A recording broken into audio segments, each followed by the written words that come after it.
Before we begin this journey into the warm, cobblestoned heart of Madrid, I invite you to settle into a space of absolute comfort. Ensure that your surroundings are dimmed, the air is cool but your blankets are heavy and soft, and that you have allowed yourself the permission to simply exist in this moment of stillness. Let the weight of your body sink deeply into the mattress, feeling the support of the earth beneath you. Close your eyes for a moment and take a slow, deep breath, drawing in the quietude of the evening and exhaling the lingering tensions of the day. Imagine the city of Madrid not as a bustling metropolis, but as a collection of whispers, of soft lamplight reflecting off ancient stone, and the distant, rhythmic sound of a fountain in a hidden courtyard. As the story unfolds, let the words wash over you like a gentle tide, steady and predictable, requiring nothing from you but your presence. There is no rush, no urgency, the narrative will expand and linger, dwelling on every shadow, every scent of jasmine, and every shift in the evening light, guiding your mind away from the frantic pace of reality and into a state of profound, restful equilibrium. Your breathing is becoming regular, your muscles are relaxing, and you are ready to drift into the story of David and Elena.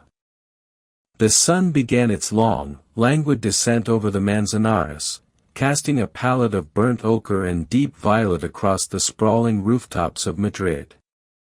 It was an evening characterized by a particular kind of stillness, the sort that seems to suspend time in a golden amber, making every movement feel deliberate and every sound feel like a secret shared between the city and its inhabitants. David sat at a small, weathered wooden table outside a café in the Barrio de la Latina, a neighborhood where the streets curved like the lines of an old palm and the buildings leaned toward one another as if sharing centuries of gossip. His fingers traced the rim of a glass of manzanilla, the chilled liquid leaving a faint ring of condensation on the dark wood. He was a man of quiet observations, a restorer of antique clocks by trade, whose life was measured in the rhythmic ticking of gears and the delicate calibration of pendulums. To David, time was not a fleeting ghost but a tangible substance, something to be cleaned, oiled, and set right. Yet, as he watched the shadows lengthen across the Plaza de la Paja, he felt a sense of suspension, as if the great clock of the city had paused its internal machinery just for this hour. The air was thick with the scent of roasting coffee, damp earth from the nearby gardens of San Francisco El Grande, and the faint, sweet trail of tobacco smoke drifting from a neighboring balcony. Every detail of the plaza presented itself to him with heightened clarity. He noticed the way the moss clung to the crevices of the stone fountain, a vibrant, velvety green that defied the heat of the Spanish summer. He watched a swallow dart between the eaves of a 17th-century apartment block, its flight a sharp, geometric contrast to the soft curves of the Baroque architecture. There was a profound peace in this meticulous observation, a way of anchoring himself to the present while the world elsewhere continued its frantic, invisible revolutions. David found himself contemplating the texture of the stone beneath his boots, granite worn smooth by generations of footsteps, each one leaving a microscopic mark of its passage, a silent history of errands, rendezvous, and solitary walks. It was in this state of heightened sensory awareness that he first saw Elena. She did not enter the plaza so much as she became a part of its composition. She was walking slowly, her pace unhurried, stopping occasionally to look at the display in a closed bookstore or to adjust the strap of her leather satchel. She wore a dress of pale linen that seemed to catch the remaining light, making her appear almost incandescent against the deepening shadows of the alleyways.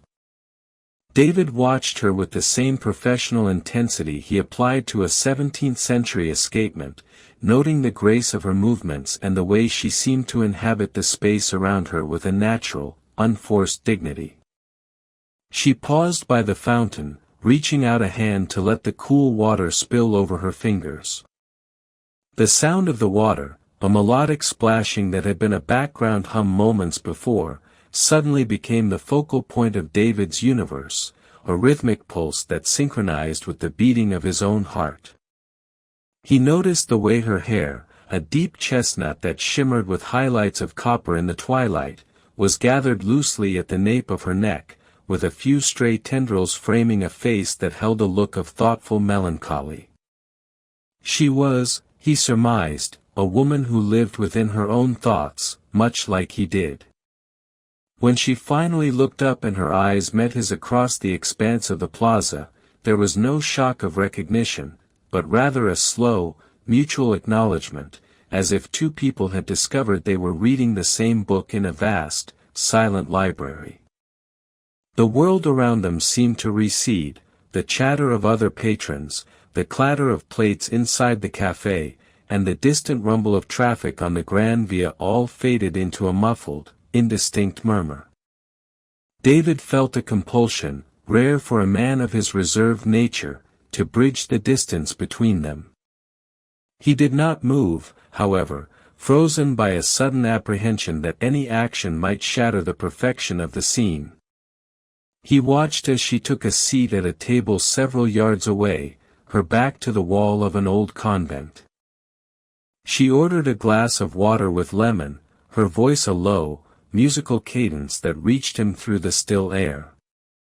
The waiter, a man David had known for years but whose name he could never quite remember, moved with a practiced, lethargic efficiency, his white apron a stark contrast to the darkening environment.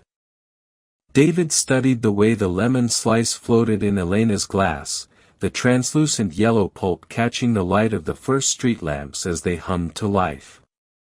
Each bubble rising to the surface of the water seemed to carry a weight of significance, a tiny explosion of existence in the deepening blue of the evening. He thought about the nature of chance, the infinite variables that had led them both to this specific plaza at this specific moment.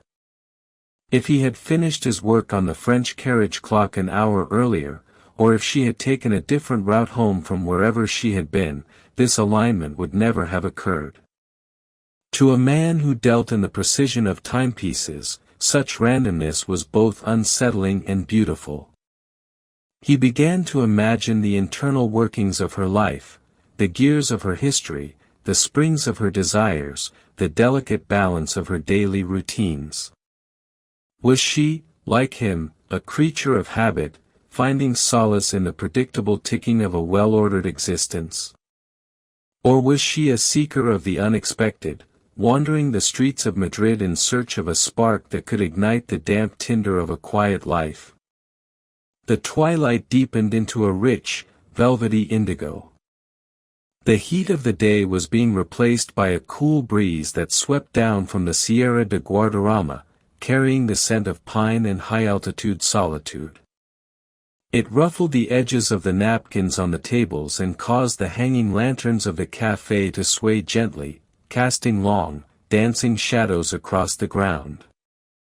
David watched the interplay of light and dark on Elena's face, the way the shadows emphasized the curve of her jaw and the thoughtful line of her brow. She was looking at a small notebook now, her pen moving across the page with a deliberate, rhythmic motion. He wondered what she was writing, poetry, perhaps, or observations of the people passing by, or maybe just a list of mundane tasks that anchored her to the world.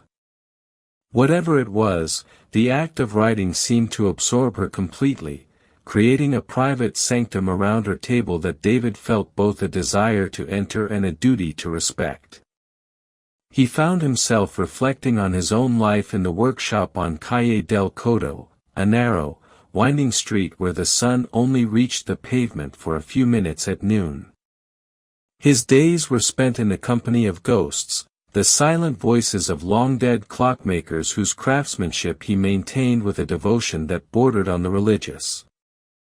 He loved the smell of the oil, the tactile resistance of a stubborn screw, the microscopic landscape of a brass gear under his magnifying loupe. But in this moment, in the presence of this woman whose name he did not know, his workshop felt like a tomb of ticking hearts that belonged to no one. He realized, with a quiet, aching clarity, that he had spent so much time preserving the past that he had forgotten to inhabit the present. The steady, unwavering gaze of Elena, even when directed at her notebook, felt like a summons to return to the world of the living.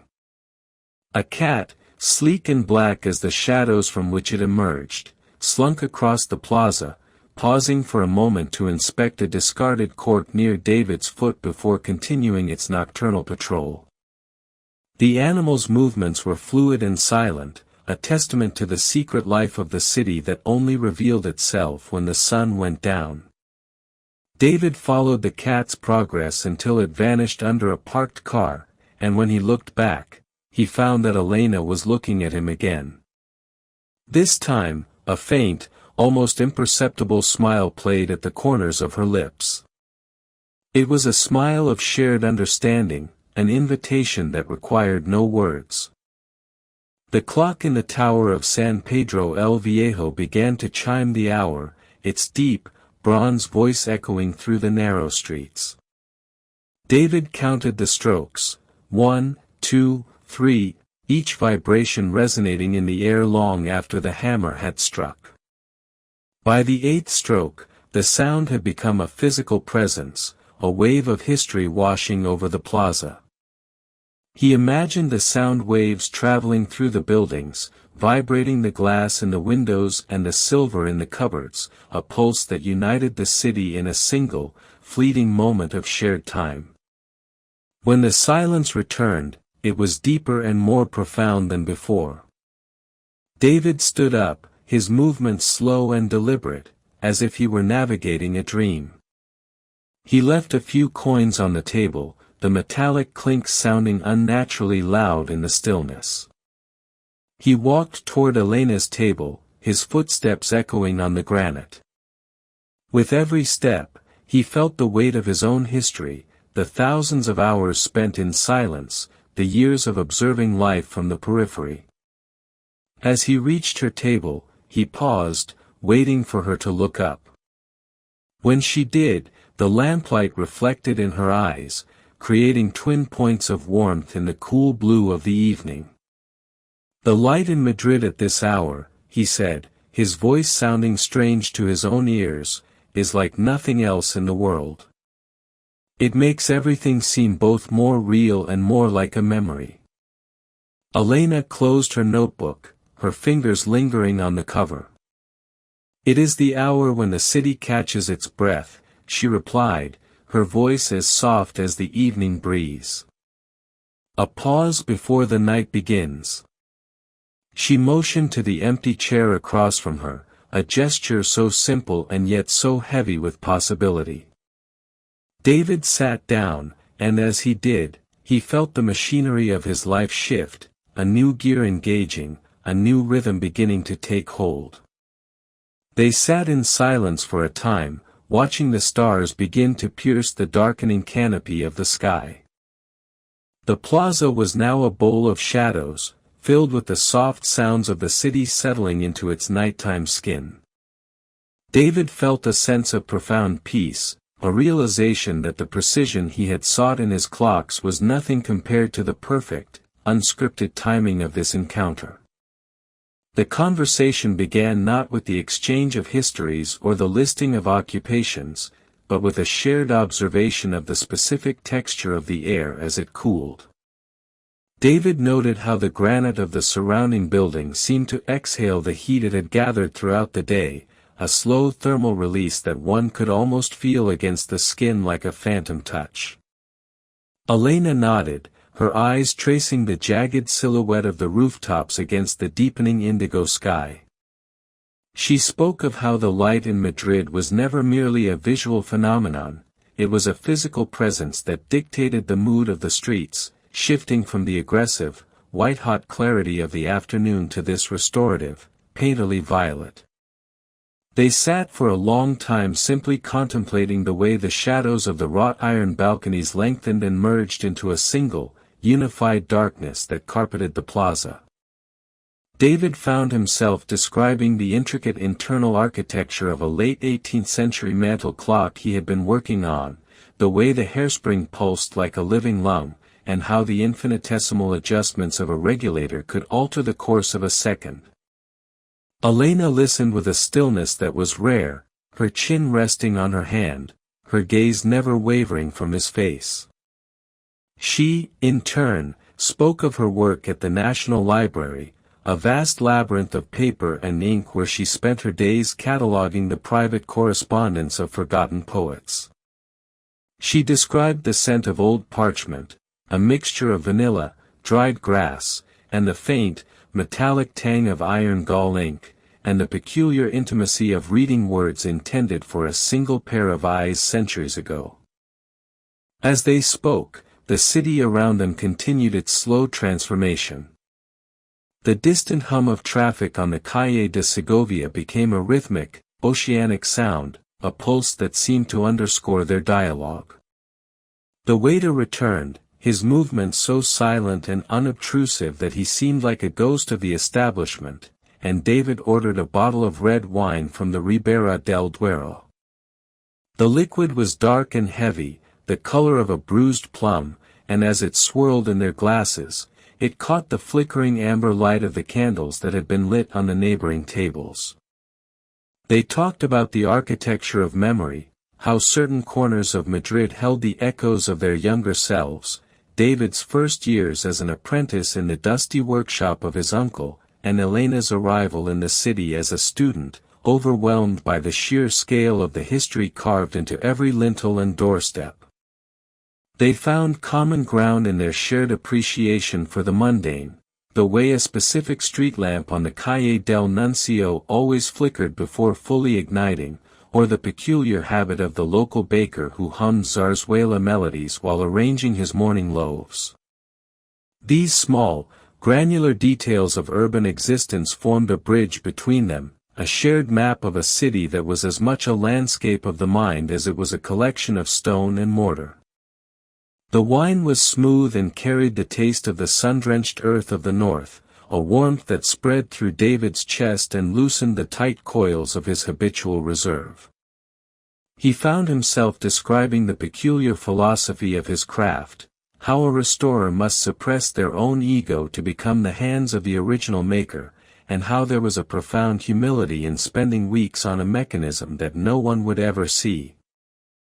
Elena countered with the philosophy of the archive, the responsibility of the keeper of records to ensure that nothing is truly lost, even the mundane details of a failed merchant's ledger or a jilted lover's grocery list. They debated the nature of permanence in a world that seemed increasingly ephemeral, their voices low and steady, blending with the rustle of the leaves in the few trees that stood sentinel at the edge of the square.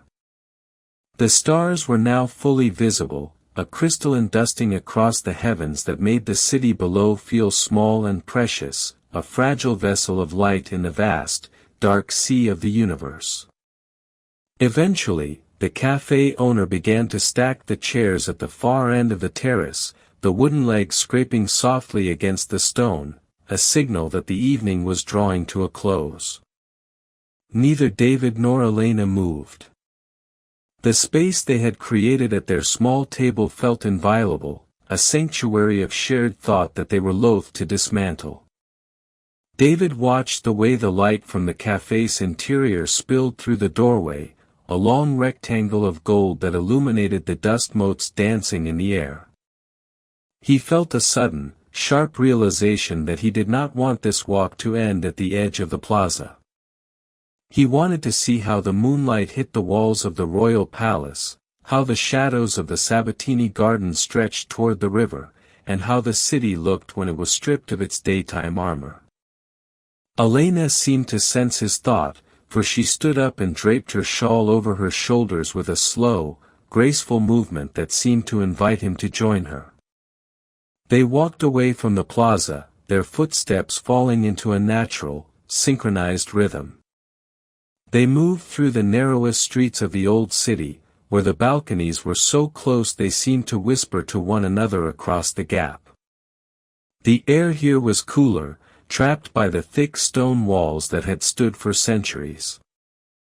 They passed a small workshop where the scent of sawdust and turpentine lingered in the doorway, and David pointed out the subtle differences in the masonry of the buildings, the transition from the austere, functional stone of the Habsburg era to the more ornate, expressive flourishes of the Bourbons. He spoke of the city as a living organism, a creature that grew and shed its skin, leaving behind layers of history that one could peel back if they knew where to look. Elena spoke of the people who had inhabited these rooms, the seamstresses, the clerks, the minor nobility, all of them leaving behind a faint, invisible residue of their joys and sorrows in the very air of the hallways. They reached the crest of the hill near the viaduct, where the city opened up before them in a breathtaking panorama of light and shadow. Below, the park was a dark velvet expanse, and beyond it, the lights of the western suburbs twinkled like a fallen constellation.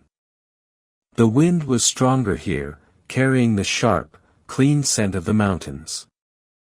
They stood at the railing, the metal cold beneath their hands, and looked out over the vast, silent sprawl.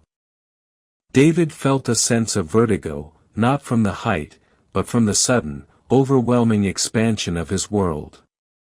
For years, his life had been measured in millimeters and seconds, confined to the workbench and the ticking of clocks. Now, standing beside Elena, he felt the vastness of the horizon, the terrifying and beautiful potential of a life that was not strictly regulated by the gear and the spring. The silence between them was no longer the silence of strangers, but a comfortable, weighted quiet that allowed for the slow processing of the evening's revelations. Elena turned to him, her face partially obscured by the shadows, but her eyes bright with a reflected glow. She spoke of the courage it took to remain still in a world that demanded constant motion, and how the act of truly seeing another person was the most profound form of labor. David listened, his heart a steady, heavy pendulum in his chest. He realized that the restoration he had been performing all his life was not merely on the clocks in his shop, but was a preparation for this moment, the calibration of his soul to finally recognize a resonance when he encountered it. The night seemed to hold its breath as they stood there, the only two inhabitants of a world that existed only in the space between them. They began to descend toward the Almudena Cathedral, the massive stone structure looming like a silent mountain in the dark. The street lamps here were fewer and further between, creating pockets of absolute shadow where they walked as if through a dream. Every sound, the click of Elena's heels, the rustle of her dress, the distant bark of a dog, was amplified by the stillness, becoming a landmark in their nocturnal journey. David found himself noticing the smallest things, the way the moonlight caught a silver thread in Elena's shawl, the rhythmic rise and fall of her shoulders as she breathed, the scent of her perfume which reminded him of jasmine and old paper. These details became the coordinates of a new map he was drawing, a map where every path led toward the presence of this woman. As they reached the great doors of the cathedral, they stopped again, dwarfed by the scale of the architecture. The stone was cold and indifferent, a monument to eternity that made their human encounter seem even more fleeting and precious. David spoke of the craftsmen who had carved these stones, men who knew they would never see the finished work, who labored for a future they could only imagine. Elena spoke of the prayers that had been whispered into these walls, a collective weight of hope and desperation that seemed to vibrate in the very atmosphere of the square. They were both seekers of the hidden, drawers of the invisible lines that connected the past to the present, and in this shared pursuit, they found a kinship that transcended the few hours they had known each other. The night was deepening into that quietest hour before the dawn, when the city's energy is at its lowest ebb and the line between reality and imagination becomes thin. They walked toward the Plaza de Orient, where the statues of the ancient kings of Spain stood in a frozen, silent parliament. The white stone of the statues gleamed like bone in the moonlight, their sightless eyes staring out over the gardens.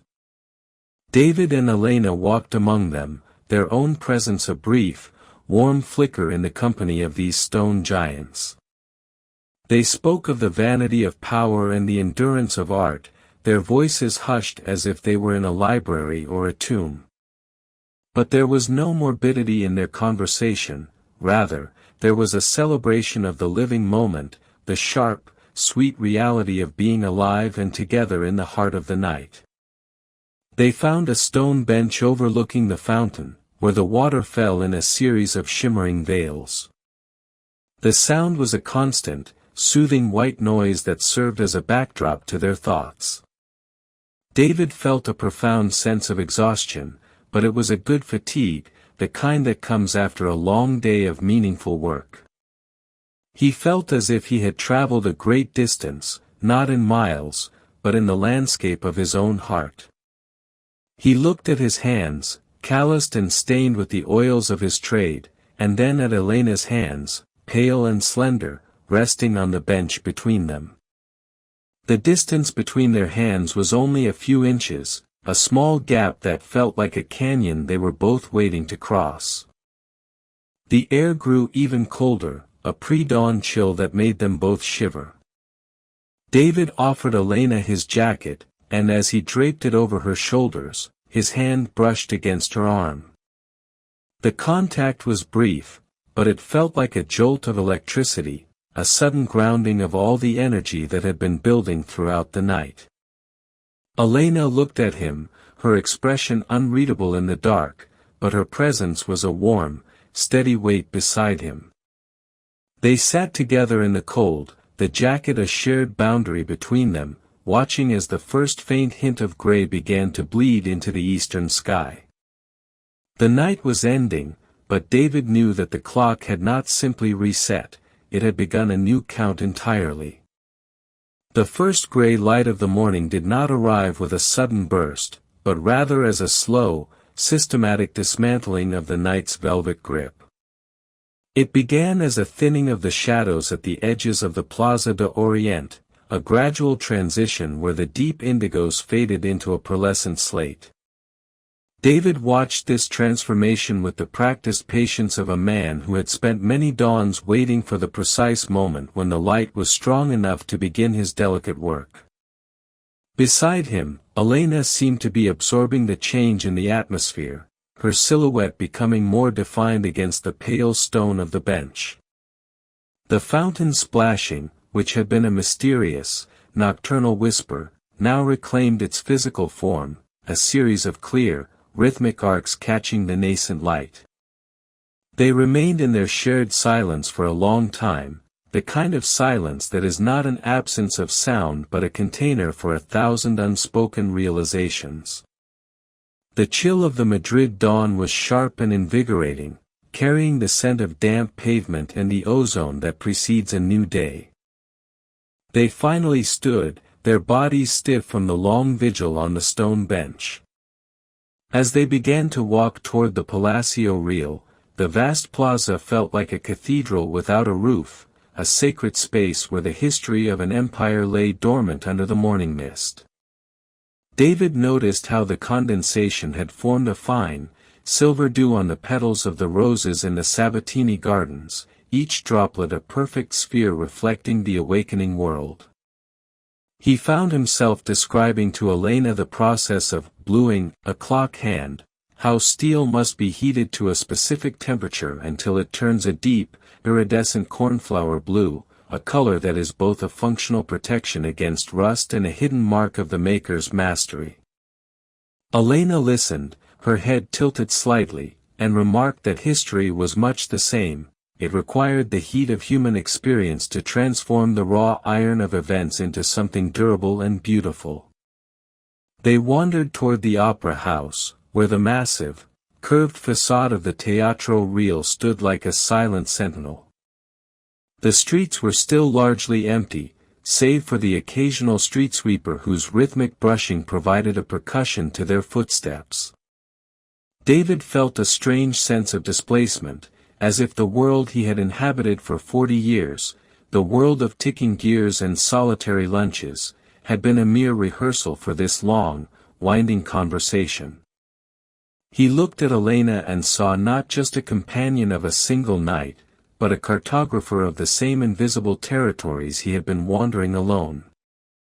She spoke of her childhood in the dry, sun-bleached plains of Castilla, where the horizon was a straight line that never seemed to get any closer, and how she had come to Madrid seeking the complexity of the labyrinth. David shared his own origins in the shadowed alleys of the Barrio de las Letras, where the ghosts of Cervantes and Lope de Vega seemed to peer out from every balcony. As the sun finally broke over the horizon, casting long, golden fingers of light down the Calle de Arenal, the city began to stir. The sound of metal shutters being rattled upward, the clinking of milk bottles, and the distant, muffled roar of the first metro trains signaled the end of their private world.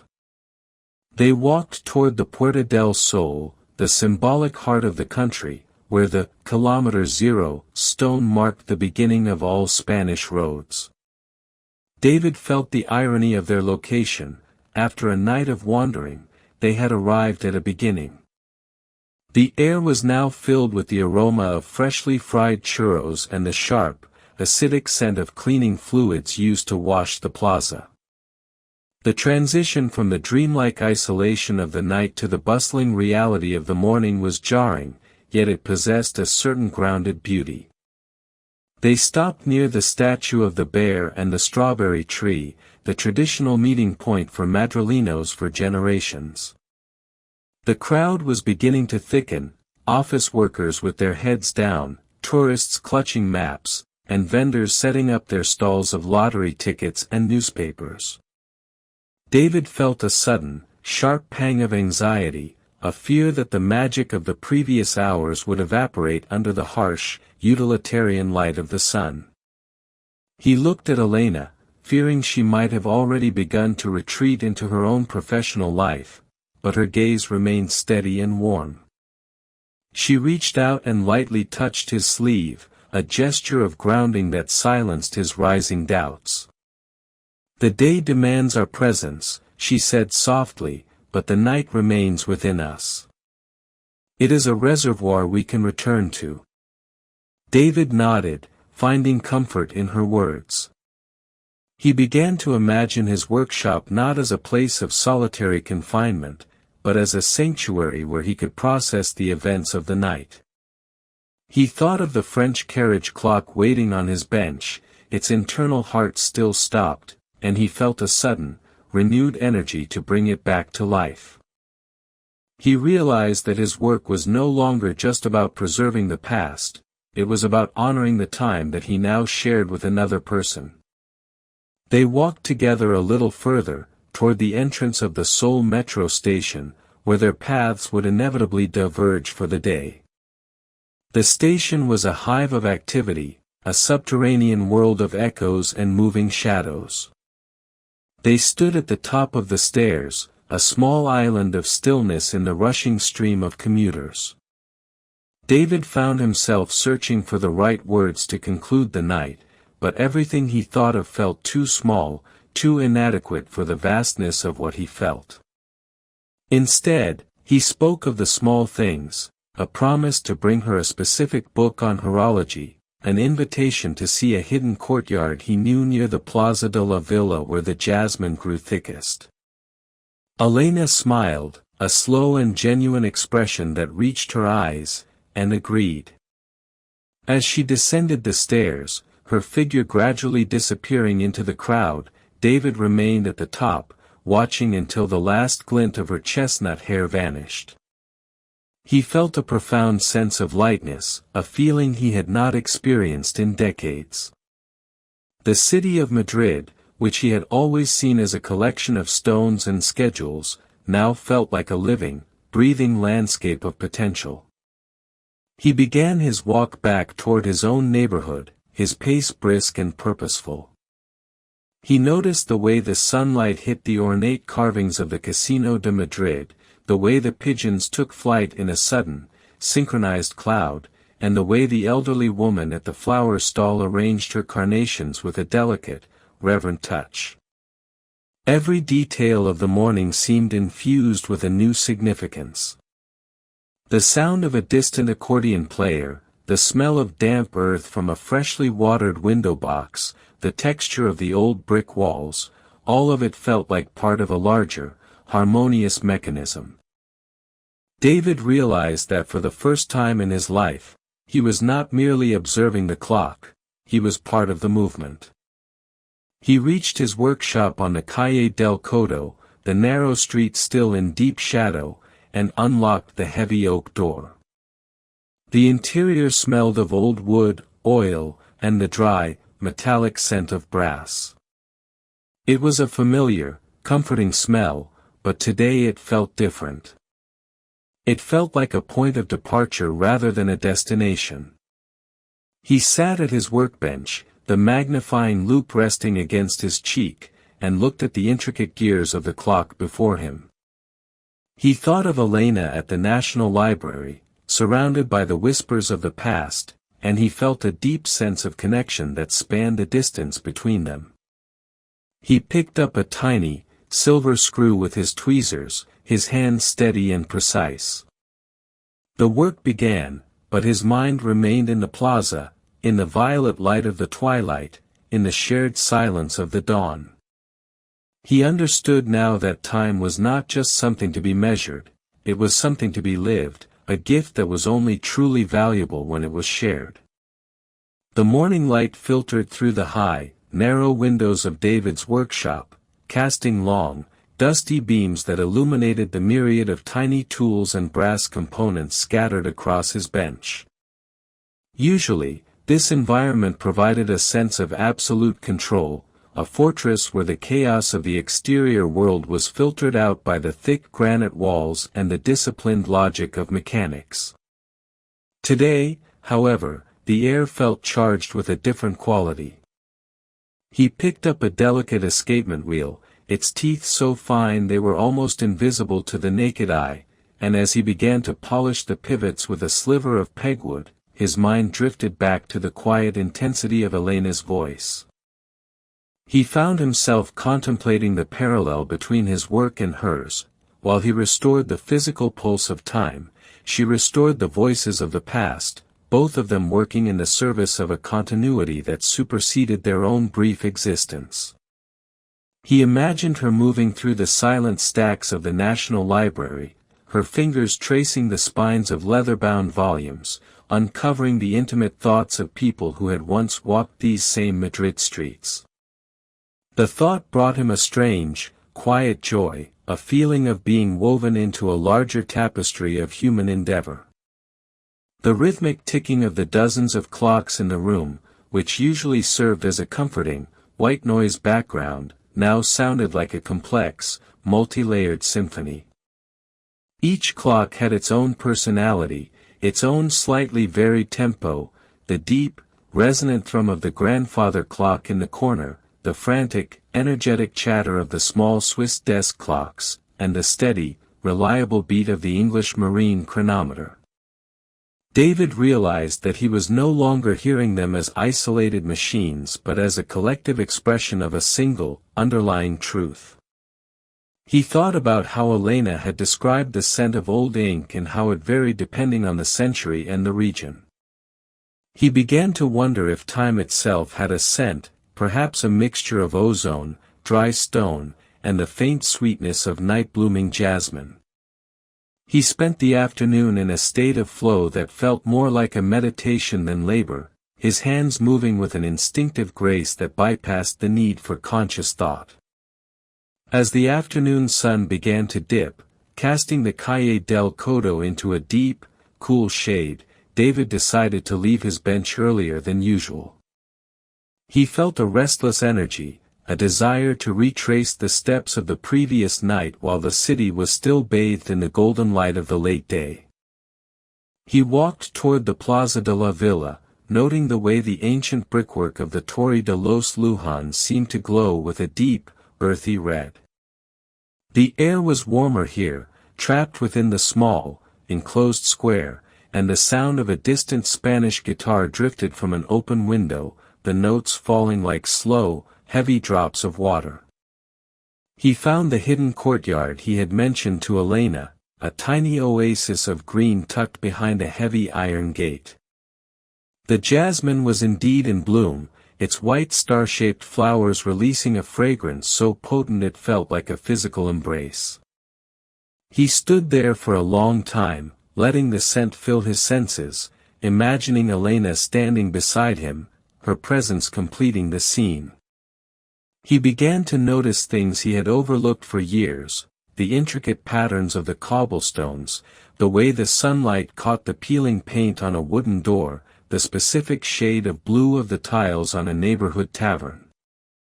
The city was revealing itself to him in a new language, one that spoke of textures and nuances rather than just routes and destinations. He wandered into a small stationery shop, the kind of place that seemed to belong to another century, where the walls were lined with jars of fountain pen nibs and stacks of handmade paper. He selected a notebook with a cover of deep, forest green leather, its pages thick and cream-colored, thinking of Elena's habit of recording her thoughts. He felt a sudden, sharp desire to contribute to her archive, to provide her with a vessel for the observations they would share in the future. The transition from the workshop's silence to the vibrant life of the evening streets was no longer jarring. He felt a sense of belonging to the movement of the crowd, a participant in the grand, slow dance of the city.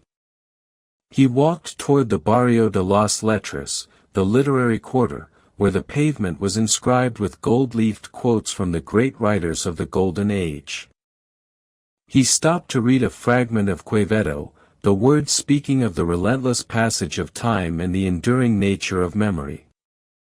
In the past, these words might have felt like a lament, a reminder of the futility of human effort against the ticking of the clock. Now, they felt like an affirmation, a recognition that while time passes, the moments of connection it allows are absolute and indelible. He found himself back at the café in the Plaza de la Paja where he had first seen her. The scene was remarkably similar to the previous evening, the same long shadows, the same golden light, the same rhythmic splashing of the fountain, but David was a different man.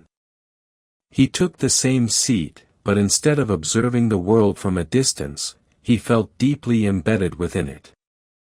He watched the people passing by with a newfound empathy, wondering about the hidden histories and silent dialogues that were unfolding all around him. The waiter, recognizing him, brought his glass of manzanilla without a word, a small gesture of continuity that David deeply appreciated. He sat in the fading light, the green notebook resting on the table before him, and began to write. He wrote not of clocks or gears, but of the way the light had looked on the granite of the royal palace at 4 a.m., and how the silence of the city had felt like a shared secret. The evening deepened, the sky shifting from gold to a bruised purple, and the first stars began to appear. David felt a profound sense of anticipation, not a frantic or anxious feeling, but a steady, calm certainty. He knew that the night ahead would not be a mere repetition of the last, but a continuation, a further exploration of the territory they had discovered together. He thought of the clocks in his workshop, all of them ticking in unison, and he realized that for the first time, he was perfectly in sync with them. He was no longer trying to hold back the hands of the clock or to fix a broken past, he was simply moving forward with the rhythm of the present. As he finished his drink and prepared to leave, a small, white card was placed on his table by the waiter.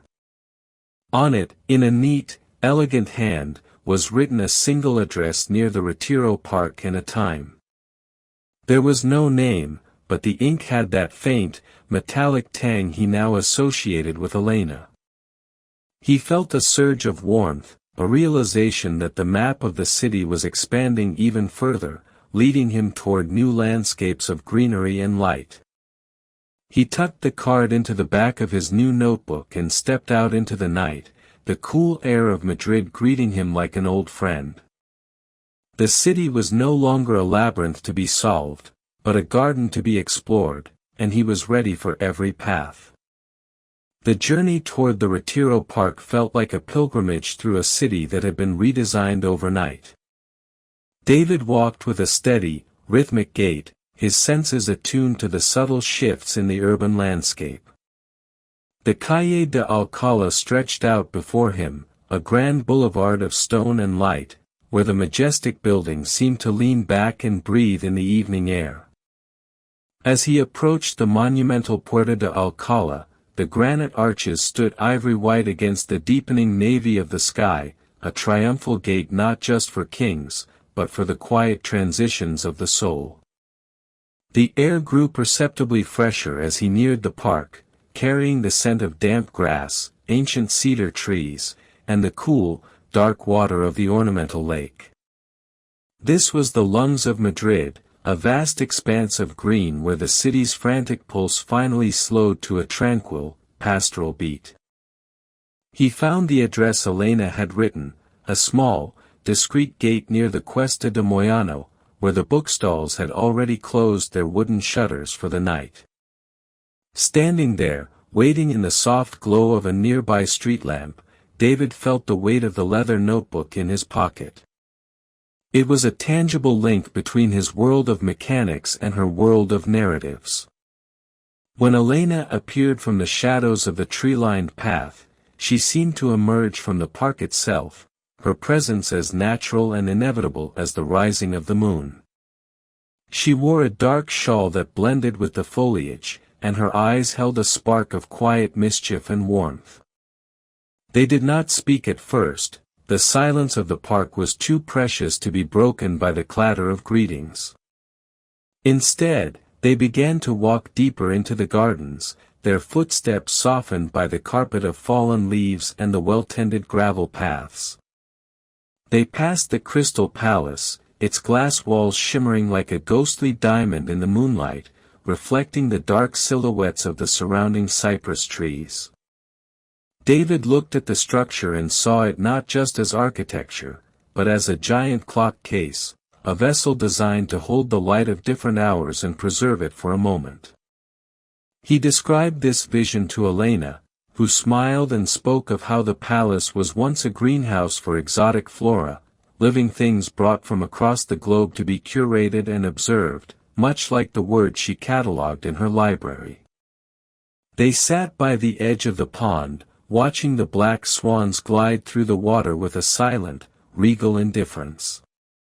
The ripples they left behind were perfect geometric expansions, a liquid illustration of the way a single moment of connection radiates through the stillness of a life.